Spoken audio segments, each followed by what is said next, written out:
여러분, 오늘 부활절 예배 참여한 저와 여러분 모두에게 하나님의 새 은혜가 함께 하시기를 주님의 이름으로 축복합니다.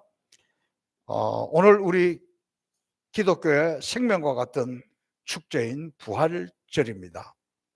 말틴 루터는 부활에 관해서 이렇게 이야기합니다. 부활에 대한 주님의 약속은 성경에서 뿐만 아니라 봄철에 돋아나는 나무 잎새에서도 볼 수 있다. 정말 그렇습니다. 저는 멀리 가지 않아도 우리 교회에서 돋아나는 나무 잎새들, 또 꽃들, 개나리, 벚꽃, 또 요즘 언덕에 하얀 백꽃이 활짝 피었는데 정말 부활이라는 것이 실감나게 느껴집니다. 또 이번 부활절을 당하여서 너무 고마운 마음을 가지고 있는 것 중에 하나는, 지난 주일날 보니까 교회 벚꽃이 이 잔디밭에 햇빛이 많이 들어오는 데는 지난주에 만개를 했더라고요.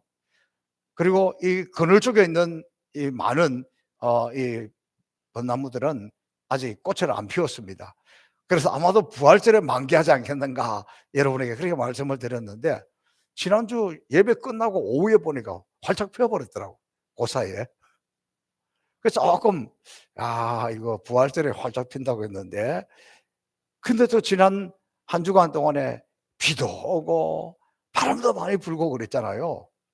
근데 얘네들이 제 입장을 생각해 가지고 떨어지지 않고 오늘까지 견뎌준 것을 생각하니까 너무 기특하고 이쁘잖아요. 너무 고맙더라고. 참 신비입니다. 자, 오늘 이 본문에 나사로가 죽었다 일어난 이 부활의 사건은 주님이 부활하신 영원한 부활은 아닙니다. 그러나 그 부활이 어떤 것인지 우리에게 실감나게 보여주고 있는 장면입니다. 오늘 본문은 부활의 기쁨과 축제를 누리는 한 따뜻한 가정의 모습을 우리에게 보여주고 있습니다. 여러분, 마리아와 마르다의 집, 나사로의 집, 그러면 뭔가 그 집에는 좀 행복하고 따뜻하고 향기로운 이런 느낌을 우리는 가지고 있습니다. 그러나 객관적으로 보면 꼭 그렇다고 할 수는 없습니다. 아마도 여기 등장하는 마르다는 한 30대 후반 그 이상이 되었을 거예요. 결혼했다는 소식이 없습니다. 동생 마리아 역시도 결혼했다는 이야기가 없습니다. 그 다음에 그 오빠 나사로도 뭐 가정이 있다든지 결혼했다든지 이런 이야기가 전혀 없습니다. 거기다가 그 부모님은 무슨 일을 하시는지 살아계시는지 어떠는지 부모님에 대한 기록도 하나도 없습니다. 그러니까 이 삼남매가 그 살고 있는 그런 집인데 아주 노총각 노처녀들 그렇게 살고 있었습니다. 뭐 요즘 같으면 뭐 30대 40대 또 뭐 결혼하지 않아도 뭐 골드미스고 또 자기 나름대로 또 인생을 살아가는 것이기 때문에 별로 그렇게 남들이 신경 쓰는 것도 아니고 뭐 괜찮아요. 근데 그때 당시로서는 적어도 다른 사람들이 볼 때는 아주 스트레스가 가득 차 있는 그런 집 같아. 삼남매가 다 나이가 차서 저렇게 되었는데 결혼도 안 하고 그렇게 있으니까 남들이 보기에는 그런 집 같은데, 그럼에도 불구하고 그 집은 항상 행복하고 따뜻하다는 거예요. 왜 그랬을까? 그것은 이 가정이 주님의 사랑을 받는 가정이기 때문에 그렇습니다. 여러분, 예수님께서 이 동네를 베다니에 지나갈 때마다 이 집에 들렀는데 3번이나 찾아갔다 그랬어요. 요즘 오늘 새벽에도 보니까 그렇고 이 3번이 잘 나오는데, 꼭 이 3번이라는 것은 한국 사람들이 3-4번 좋아해서 그러는 것일 수도 있지만, 뭐 특별한 일이 있어서 특별한 기록을 해 놓은 것이 3번이라는 것이 사실은 그보다 훨씬 더 많이 같지 않겠는가 하는 생각을 해 봅니다. 그리고 또 이 예수님께서 이것을 지날 때마다 이 집에 들러서 그러면 이들이 식사도 함께 제공해 주고 잘 쉬었다가 하는 그런 곳입니다. 근데 예수님이 갈 때 혼자 가는 게 아니잖아요. 제자들이 해도 12명이잖아요. 그러니까 일반 식당 같으면 단체 손님을 몰고 오니까 너무 좋겠지만 보통 이 가정집에서 이렇게 식구들을 많이 데리고 옛날에는 뭐 요즘처럼 예고할 수도 없고 전화하고 갈 수도 없고 그냥 불쑥불쑥 들리는데 그때마다 예수님을 영접하고 식사를 차려내고 이렇게 했다는 것을 보면 얼마나 주님과 가까운 집이었는가. 그리고 이 집이 얼마나 나사로가 주님과 얼마나 가까웠냐 그러면 주님께서 나사로를 부를 때 내 친구 나사로야 이렇게 이야기해요. 나중에 무덤에서 불러 나올 때도 나사로야 나오너라. 그러니까 예수님하고 나사로하고는 뭐 아주 절친하고 가까운 그런 가정입니다. 그렇기 때문에 뭐 세상적으로 보면은 스트레스가 가득 차 있는 집 같지만 이 집은 굉장히 행복하고 따뜻함이 가득 차 있던 포근한 집이라는 겁니다. 그리고 오늘 이 본문에 보면 우리가 잘 아는 사건이 기록되어 있습니다. 마리아가 예수의 발 앞에 향유를 붓고 자기의 머리털로 주님의 발을 씻었습니다. 그랬더니 그 집 안에 향유 냄새가 가득했다.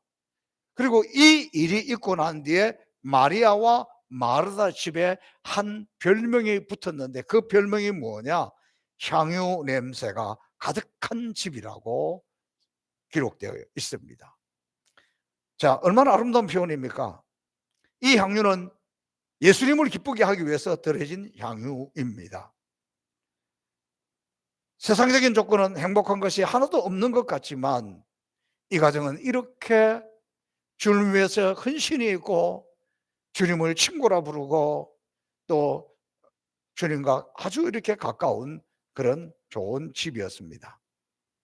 자, 이 집이 이렇게 행복이 넘치는 그 비결은 무엇 때문인가? 이것은 나사로의 간증이 있기 때문입니다. 여러분, 간증이라는 것은 주님께 대한 우리의 체험을 말합니다. 그러니까 주님의 영광, 주님의 사랑, 주님의 능력, 특별한 능력, 치유 이런 것을 경험했을 때 우리는 간증이라고 합니다.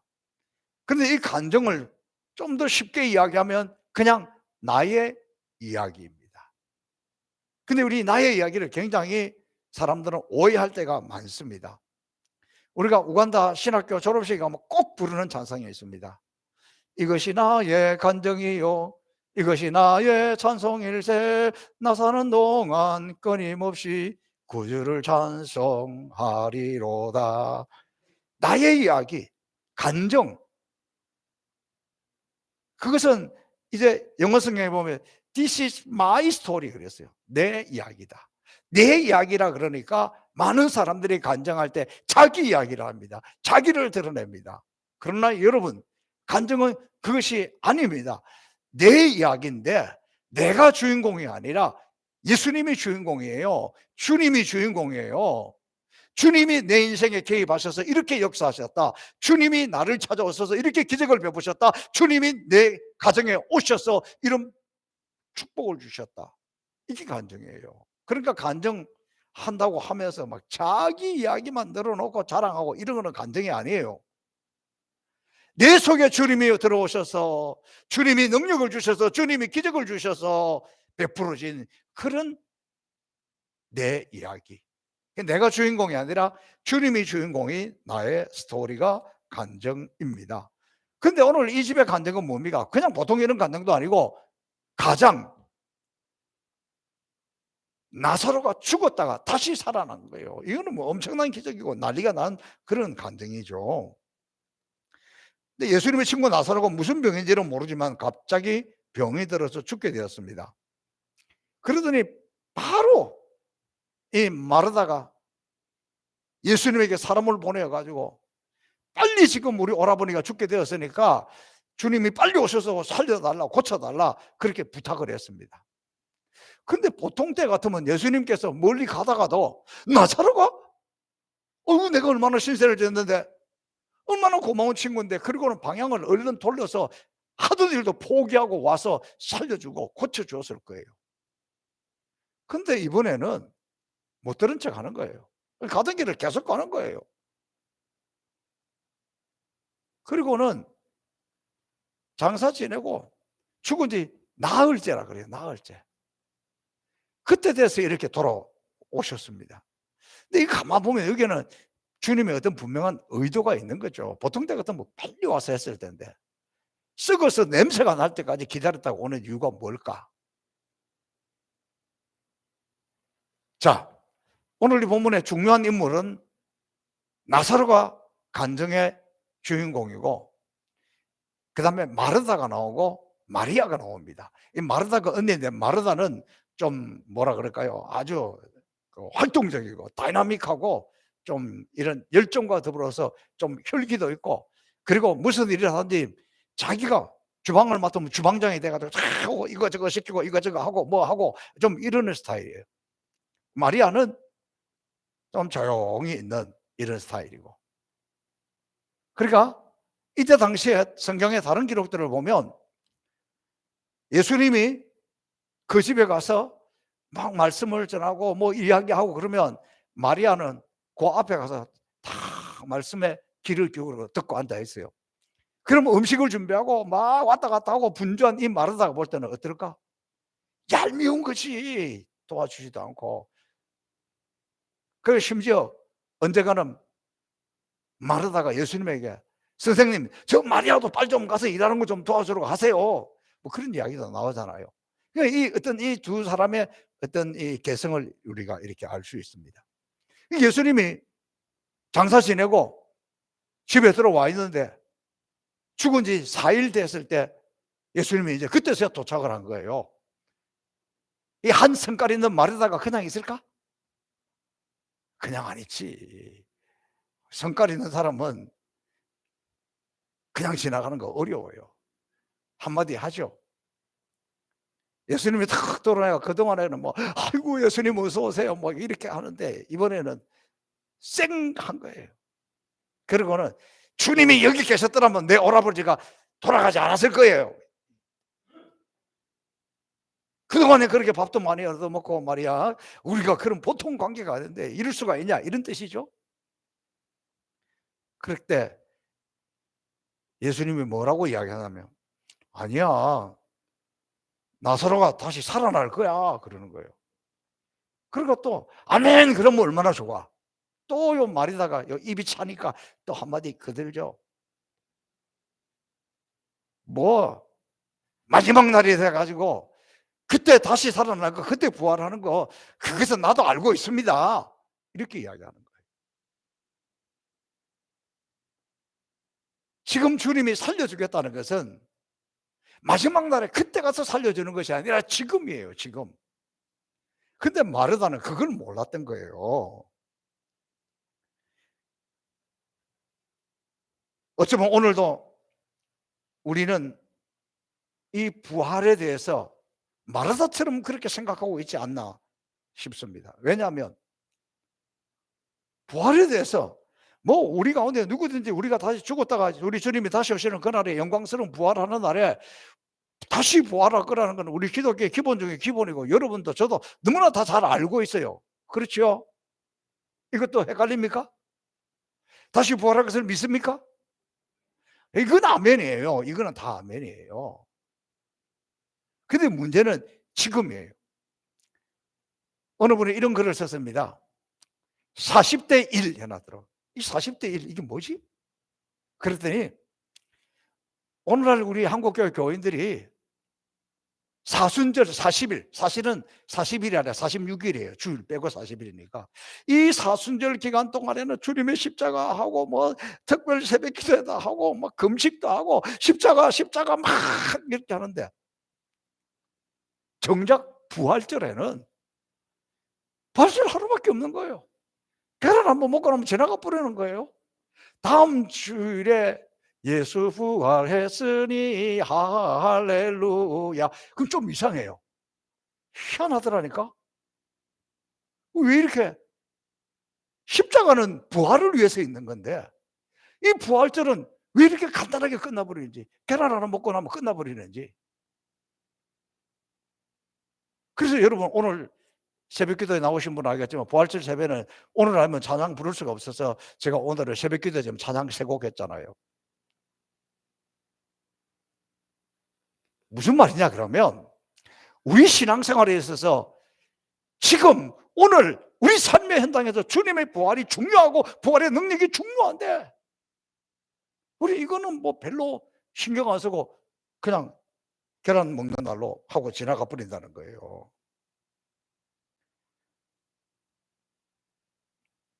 자, 오늘 이 본문에서 중요하고 우리가 또 중요하게 깨달아야 되는 것은 마르다와 주님 사이의 이 대화 중에 나중에 마지막 날에 부활하는 것 그건 틀림없지만 그거보다도 지금 오늘 우리 가운데 살아계셔서 우리 문제를 해결하고 우리를 고치고 우리를 살리시는 주님이라는 것, 이걸 우리가 이 부활의 영광이, 이 부활의 능력이 지금 오늘 우리 가운데 나타나야 된다는 것을 강조하고 있습니다. 자, 어쨌든 이 집에 죽어서 사흘이나 지났는데 주님 오셔서 살려주었잖아요. 기적이 나타났다나 했잖아요. 얼마나 감사하겠어요. 그러니까 그 감사, 그 감격에 가득 타가지고 주님을 위하여서 잔치를 베푼 거예요. 주님을 위하여서. 누구를 위해서? 주님을 위해서. 이 잔치는 나사로가 주님의 능력으로 살아났기 때문에 그 집안에서 너무너무 감사하고 감격하고 기쁨이 가득 차서 주님 앞에 감사하는 이런 잔치를 베푸는 거예요. 자, 잔치를 베풀었으면 성격상 누가 이 집에 이제 휘젓고 다니겠어요? 마르다. 마르다는 음식 준비하고 이거 시키고 저거 시키고 너는 뭐 해라, 너는 뭐 해라, 너는 고기 삶아라, 뭐 너는 떡 해라. 그러면서 다 이 잔치를 준비합니다. 그리고는 주님을 다 가운데 앉혀놓고 동네 우리 오라버니가 다시 살아나셨다. 그러니까 적어도 장례식에 참여한 사람은 죽은 나사로가 살았다니까 다 와볼 거 아니에요. 그동안에 기도해줬던 분도 다 올 거 아니에요. 그동안에 동네 사람들도 봤으니까 진짜냐 진짜냐? 그러면서 사람들이 몰려왔을 거 아니에요. 그래가지고 이 잔치할 그 장면을 한번 이렇게 상상해 보면 아주 막 제가 볼 때는 마르다가 제일 신났을 것 같아요. 탁 다니면서 여러분 너무 감사합니다. 우리 주님이 과연 정말 지금도 살아계시기 때문에 나도 그렇게까지는 안 믿었지만 이제 우리는 오빠도 없이 우리끼리 살아야 되겠는가 생각했지만 주님이 오셔가지고 우리 오라버니 살려주셨다. 이거 너무 이런 기적이 어디가 있냐. 아이고 주님 감사합니다. 내가 또 입찬소리 한 거예요. 그것도 죄송합니다. 감사합니다. 감사하고 그 있는 사람들에게도 오늘은 여러분 마음껏 드세요. 여기 뭐 떡 좀 더 갖다 주세요. 여기 좀 고기 좀 더 갖다 주세요. 잡채도 갖다 주세요. 그러면서 이렇게 막 이 잔치 자리가 신났습니다. 거기서 모인 사람들은 어떻게 했겠습니까? 야 진짜냐?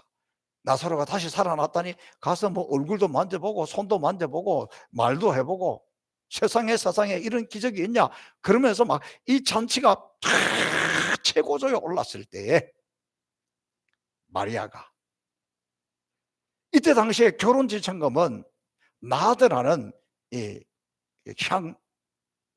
향료 이게 결혼 지참금이었습니다. 이렇게 요즘 말로 하면 수천만 원 하는 거예요. 그 잔치가 무르익었을 때에 그거 딱 따서 한 방울만 예수님 머리 위에 해도 향기가 쫙 퍼져나갈 텐데 그렇게 하지 않았어요.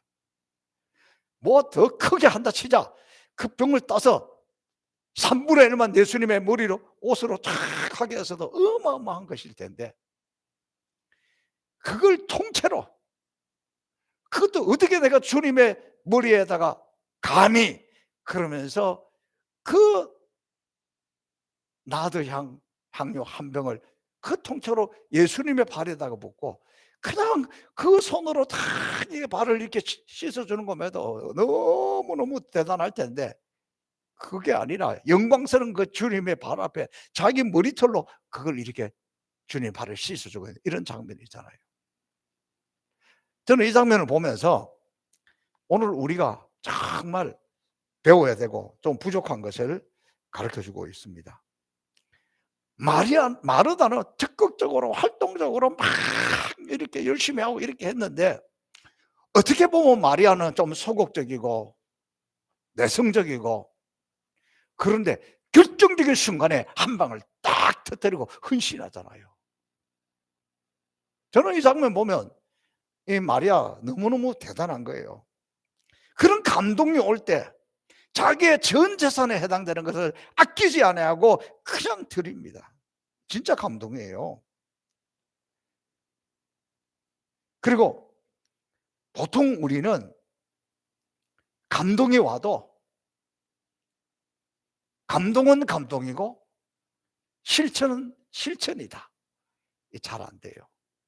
제가 목회하면서 보니까 우리 교회에서도 몇 분이 좀 이렇게 재산 정리하고 마지막 가기 전에 저한테 와서 목사님, 우리 이것은 큰 아들 주고 작은 아들 주고 제가 우리 교회 위해서는 이건 하겠습니다. 또 뭐 교회 어떤 분은 빚을 다 갚겠습니다. 뭐 이렇게 쭉 말씀하시고는 이행하지 못하고 가신 경우가 많아요. 그래도 그런 분은 또 그런 마음이라도 있는데 대부분의 경우에는 딱 감동이 왔습니다. 마음에 있습니다. 근데 말을 안 해. 말해놓고 나서 마음 변할까 봐. 그럼 마음속으로만 감동했다가 끝나는 경우가 많죠. 누구 보면 알아요? 이제 대부분 이렇잖아요. 그런데 그렇게 적극적이고 열성적인 것 같지 않았던 이 마리아가 그 사람들이 많이 모였을 때 그 감사의 축제와 잔치가 벌어졌을 그때에 그 누구에게도 떠벌리거나 말하지도 않았는데 그의 가장 소중하고 전 재산에 해당되는 것을 다 깨뜨려서 그대로 실천해 버렸습니다. 헌신했습니다. 저는 이 모습이 너무너무 멋있습니다. 그렇기 때문에 이 마리아와 마르다의 집이라 그러면 그 집은 별명이 향유 냄새로 가득한 집이 되었습니다. 누구 때문에? 마리아 때문에. 그리고 그날 사람들이 얼마나 많이 왔는지, 나사로가 간증이 있기 때문에, 나사로가 예수님의 능력으로 살아난 것 때문에 얼마나 많은 사람들이 왔는지 오늘 읽지 않았습니다만 9절에는 보면 나사로 때문에 많은 사람이 예수 믿게 되었다.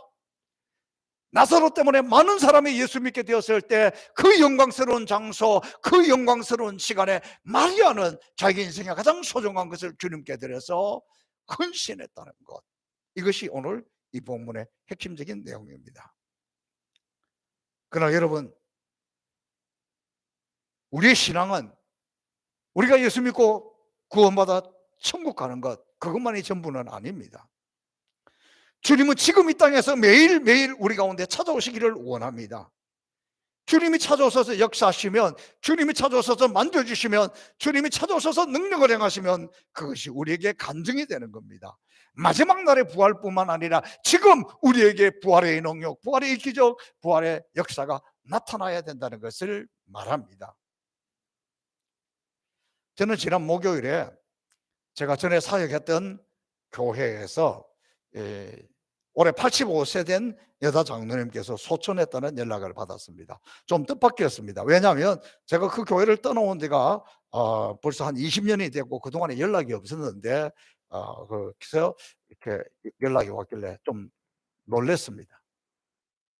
그 아들이 제 전화번호를 모르니까 우리 교회를 이름을 찾아가지고 교회를 전화해서 부목사님 통해서 저한테 이렇게 전달이 되었고, 또 그 교회 담임 목사님께서 이번 장례식에 이런저런 사정이 있어서 발인 예배도 특세하고 이렇게 겹치고 이래서 입관 예배 때 저보고 와서 마지막 축복 기도를 해주면 좋겠다, 그렇게 해서 갔습니다.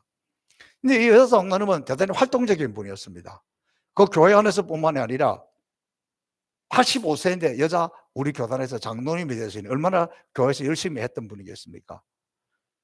대외적인 활동도 많이 해서 우리 서울 서북노회 여전도 연합회 초대 회장을 했고 전국 여전도 연합회 임원도 하고 굉장히 그렇게 활동을 많이 하신 분입니다. 근데 제가 이분 장례식장에서 좀 많은 것을 느꼈는데, 이 장남이 이 가까운 데는 우리 항공대학의 법대 교수입니다. 저보다 조금 나이가 좀 젊은 것 같아요.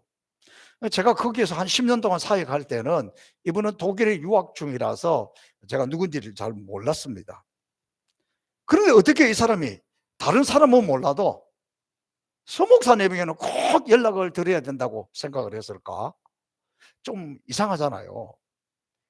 제가 물어볼까 하다가 물어보지는 않았어요. 그냥 제가 나름대로 짐작해 보니까 이 장로님이 무척이나 저를 사랑해 주셨어요.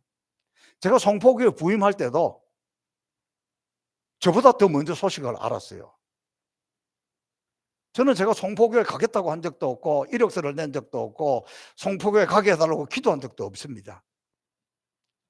그런데 참 하나님의 은혜로 어떻게 했는지, 뭐 당회를 어떻게 했는지, 재직회를 어떻게 했는지 모르겠는데, 재직회를 하고 교회가 결정을 하고 그 다음 날 월요일 날 새벽에 이분이 저한테 전화를 한 거예요. 막 화를 내고 그냥 소리를 지르는 거예요.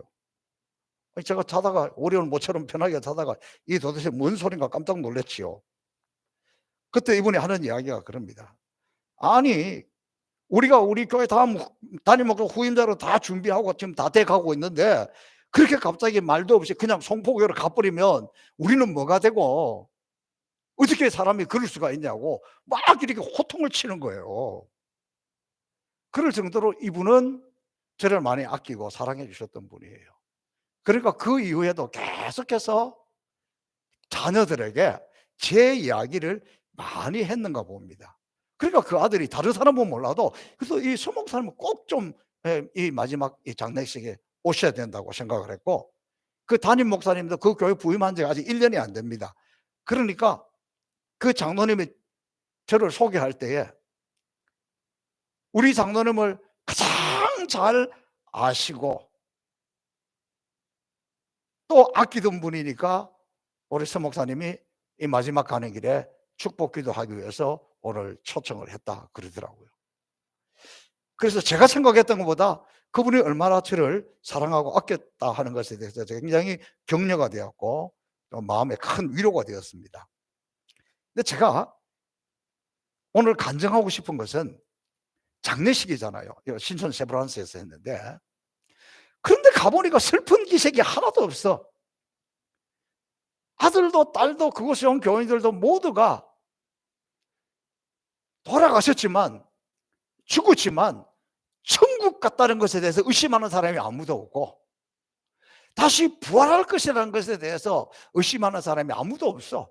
부활절이라서 그랬는지는, 다가와서 그랬는지는 모르겠는데 그냥 뭔가 이게 분위기가 보통 이런 결혼식의 슬픈 분위기가 아니에요. 그리고 요즘 여러분 결혼식 가면 미리 다 사진 찍어 가지고 그 다 이렇게 보여주잖아요. 장례식장에서도 그렇게 하더라니까요. 이 장례식장에서도 생전의 사진을 탁 찍어 가지고 계속 이렇게 보여주는데, 이야, 이 사진이 전부 먹방이야. 전부 먹는 거예요. 막 한 상 차려놓고 한 상 차려놓고 사진이 다 그런 내용이야. 그래서 처음에 이렇게 생각했어요. 아, 우리 교인들에게 가서 좀 부모님이 연세가 되시면 미리 사진을 좀 그 스냅 사진들을 좀 찍어 놓는데, 교회 가서 봉사하는 거, 뭐 예배 드리는 거, 기도하는 거, 뭐 찬양되면 찬양하는 거, 또 뭐 선교제 가서 이런 걸 좀 탁 사진을 찍어 놔야 마지막 갈 때 이렇게 보여주면 아, 저분이 이렇게 좋은 일을 했구나, 이런 거를 할 텐데 그 생각을 했어요. 그런데 계속 먹는 것만 나오니까 이분이 계속 웃는 것만 나와. 그래서 느낌이 뭐냐면, 아, 이 집은 초상집이 아니라 잔치집이구나. 장례식장인데 잔치집이로구나.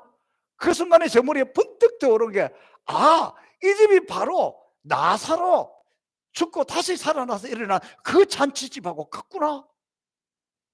그래 가지고 제가 거기서 아하, 이번 부활절 설교는 이 축제가 있는 잔치집이다. 여러분은 아, 목사님이 그랬는가 보다 그러지만 입장 바꿔놓고 한번 생각해 보세요. 저처럼 한 교회에서 오랫동안 이렇게 목회하는 사람이 부활절만 되면 설교 뭐 하면 좋겠어요? 우리 교인들이 신기한 게 또 하나 있어. 뭐 자기들은 이야기할 때 지금 같은 이야기 중에도 한 이야기 또 하고 한 이야기 또 하고 한 이야기 또 하면서 다른 거는 다 잊어버리는데 목사가 설교한 거는 작년에 것도 10년 되는 것도 안 잊어버려요? 저거 그때 했는데? 이러니까 이 부활절 이럴 때는요, 이 설교하는 게 얼마나 어려운지 몰라요. 뭘 해야 될지, 얼마나 기도해야 되는지 몰라. 그런데 딱 거기에서 야, 부활절 잔치집으로 오구나, 그렇게 생각하고 제가 얼마나 감사했는지 모릅니다. 여러분, 저는 오늘 우리가 마르다처럼 이후에 우리 천국 가고 우리 다 부활할 것, 그거 믿습니다. 그것이 아니라 오늘 지금도 살아계시고 역사하시는 그 주님이 우리에게 찾아오셔서 우리 가운데 함께 계시면서 다시 살리기도 하고 다시 고치기도 하고 다시 회복시키시기도 하고 역사하시는 그런 부활의 능력을 우리에게 행하고 있는 분이라는 거예요. 근데 우리는 오늘 부활절에 계란 먹고 끝나지 그런 것에 대한 사모함이나 이런 게 별로 없어요. 우리가 선교하고 있는 우간다에 있었던 일입니다. 1973년 부활주일이었습니다. 이때 당시는 우간다는 그 유명한 독재자 이디 아민이 통치하고 있어서 사람들을 엄청나게 억압하던 그런 시대였습니다. 그때 당시 우간다에서 최대 교회를 담임했던 그 샘팡기라는 목사님이 그 교회 한 번 예배를 드리면 7,000명씩 드리는 대형 교회입니다. 여러분, 우간다 다 시골 교회만 있는 게 아니에요. 캄팔라 시내에 가면요, 우리 한국의 소망교회 같은 아주 세련되고 아주 우리보다 훨씬 앞서가는 그런 교회도 있어요. 이 샘팡기 목사님 거기서 목회를 한 거예요. 그리고 부활절이니까 다 예배를 드리고 예배가 설교하고 예배 드리고 끝나고 목양실로 싹 들어오니까 무장강도 5명이 바로 쫙 들어오는 거예요. 그리고 총을 겨누는 거예요. 아마도 이 목사님이 그때 독재 시대니까 이디 아민에 대해서 비난하는 이런 이야기들을 했던 것 같습니다. 그래서 이 결사대 같은 사람들이 5사람이나 찾아와서 이 샘팡기를 죽이려고 했던 거죠. 그때 샘팡기 목사님 이렇게 이야기합니다. 여러분, 오늘은 우리 예수님이 죽었다가 다시 살아나신 부활절입니다. 오늘 이 부활절, 주님이 부활을 생각하는 내가 죽음을 두려워하겠습니까? 나는 죽음이 두렵지 않습니다. 그러나 내가 기도하는 시간을 주시면 2분 동안만 시간을 주시면 기도하고, 그리고 여러분이 총을 쏘든지 말든지 마음대로 하세요. 그렇게 이야기를 하니까 그 대장격에 해당되는 사람이 고개를 끄덕끄덕 하면서 허락해 주었습니다. 그때 이 샘팡기 목사가 그들을 위해서 기도합니다. 예수님이 십자가 위에서 못 박혔었을 때 예수님을 십자가에 못 박아라, 예수님을 때리고 채찍질하고 침뱉고 비난하는 사람들을 향해서 아버지요, 저들은 자기들의 하는 것이 죄인 줄 모르고 저렇게 하고 있으니 저들을 용서해 주십시오. 오늘 이 부활절 아침에 여기 찾아온 이분들은 무엇인지도 모르고 그냥 시키는 대로 할 뿐인데 하나님, 이분들을 용서해 주세요. 그렇게 기도를 탁 했습니다. 그 기도가 다 끝나니까 그 대장격에 해당되는 사람이 목사님 감사합니다, 목사님 죄송합니다, 우리들의 무례를 용서해 주십시오. 그리고는 떠났다는 거예요. 그때 그분이 하는 간증입니다. 부활은 우리에게 죽음을 두려워하지 않게 하는 능력이 있다. 부활의 소망이 있으면, 부활의 신앙이 있으면 두려워하지 않는다, 염려하지 않는다.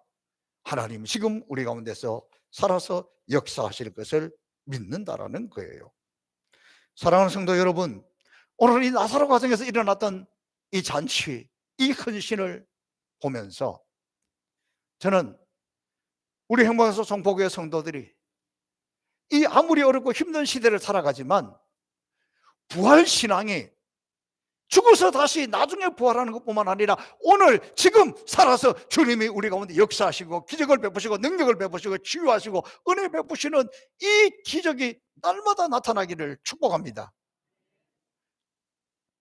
그래서 오늘은 우리 가정에서 기적이 일어나서 감사해서 잔치를 하고, 다음 주는 또 누가 그런 간증이 일어나서 잔치하고, 간증이 많아가지고 잔치하고 싶은 것도 줄을 쫙 써야 되고, 떡잔치만 하는 것이 아니라 화목축제에서 돼지도 잡아서 잔치를 하고, 교회만 오면 우리 행복도산 송포교회는 축제가 있는데 그냥 축제가 아니라 이런 간증으로 인해서, 이런 간증으로 인해서, 이런 기적으로 인해서, 이런 능력으로 인해서 그렇게 감사하고 그렇게 잔치하는, 잔치가 넘치는, 축제가 넘치는 그런 가정 되기를 축복합니다.